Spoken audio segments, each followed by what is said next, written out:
আমাৰ নিকেতন শংকৰদেৱ শিশু নিকেতন ঢেকীয়াজুলিৰ প্ৰতিষ্ঠা দিৱস, এইটো আমাৰ বাবে এটা অতি উল্লেখযোগ্য আৰু অতি আদৰৰ এটা দিন। আমি প্ৰতি বছৰে প্ৰথম দিনাৰ এই কাৰ্যসূচীত পতাকা উত্তোলন কৰিবৰ বাবে মই নিকেতন পৰিচালনা সমিতিৰ সন্মানীয় উপসভাপতি মাননীয় শ্ৰীযুত বিপুল শৰ্মাদেৱক অনুৰোধ জনাইছোঁ।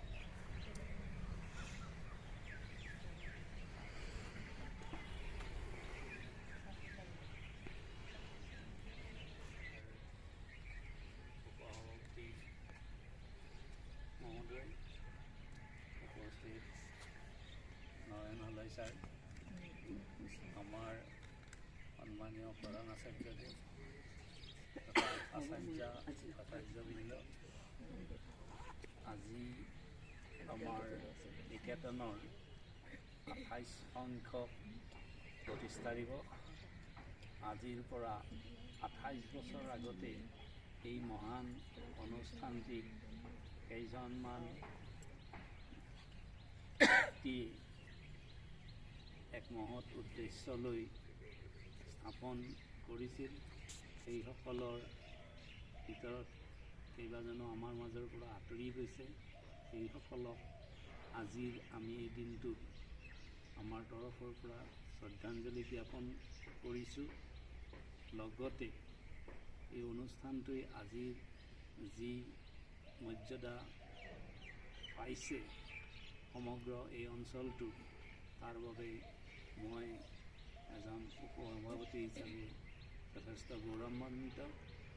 আৰু ইয়াৰ বাবে স্কুলৰ আমাৰ নিকেতনৰ সকলো আচাৰ্য আমাৰ কমিটিৰ তৰফৰ পৰা অশেষ ধন্যবাদ জ্ঞাপন কৰিছোঁ। তেখেতসকলৰ চেষ্টাৰ বিনিময়ত আজি আমাৰ নিকেতনখনে যি মানৱ সম্পদ গঢ় দিবলৈ সক্ষম হৈছে, তাৰ কাৰণে তেখেতসকলক অশেষ ধন্যবাদ জনাই আজিৰ এই অনুষ্ঠানটিৰ আমি সামৰণি মাৰিছোঁ। ধন্যবাদ। কাৰ্যসূচী হিচাপে পতাকা উত্তোলন আমি কৰিছিলোঁ আৰু বাকী আজি আচলতে খুব অনুষ্ঠতীয়া কাৰ্যসূচী আমি ৰূপায়ণ কৰাৰ এটা সিদ্ধান্ত লৈ আমি এইদৰে ইয়াত সমবেত হৈছোঁ। আৰু আটাইতকৈ গুৰুত্বপূৰ্ণ কথা হ'ল আজিৰ দিনটোত আমাৰ স্বাধীনতা আন্দোলনৰ এগৰাকী মহান সেনানী, আমাৰ সকলোৰে শ্ৰদ্ধাৰ নেতাজী সুভাষ চন্দ্ৰ বসুদেৱৰ 126 সংখ্যক জন্মদিৱস। আজি এই সুযোগত আমি আমাৰ অনুষ্ঠান আৰম্ভ কৰাৰ পূৰ্বেই স্বাধীনতাৰ এই মহান সেনানীগৰাকীক আমি শ্ৰদ্ধা নিবেদন কৰিব বিচাৰিছোঁ আৰু তেখেতৰ যি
students or become a good citizen of India. They always want to teach Indian students as a slave.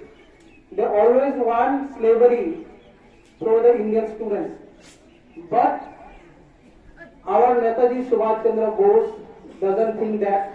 He always want to make our India proud, a beautiful country he always want to make. So from the college days, he was a national activist and he always protest whatever happens with the Indian students by Britishers. Britishers give us two things which we have to admire. One is railway and second one is UPSC. In UPSC, we have to study on that time, go London, and we have to study at least 4 years to clear the UPSC. But Netaji Subhash Chandra Bose go to London and प्रतिटो दिने आमी 10,000 मुखत तेखेते এখন আরাম ছুটি পাই তেখেতে সদায় অধ্যয়নগত অৱস্থাতে আৰু আবেলি সময়ত আমি যেতিয়া খেলা ধূলা কৰো তেখেতে তেতিয়া আবেলি ফুৰিবলৈ ওলাই গৈছিল কিন্তু ইমান তেখেতক দেখিলে এনেকুৱা শ্ৰদ্ধা জাগিছিল আমি যেতিয়া সৰু সৰু আমি একো বুজি পোৱা হোৱা নাছিল কিন্তু তেখেত যেতিয়া যায় আমাৰ ফিল্ডৰ মাজে আমি খেলপথাৰৰ মাজেৰে পাৰ হৈ যায় আমি কিন্তু বলটো আমি সামৰি ধৰি থাকো তেখেত পাৰ হৈ নোযোৱালৈকে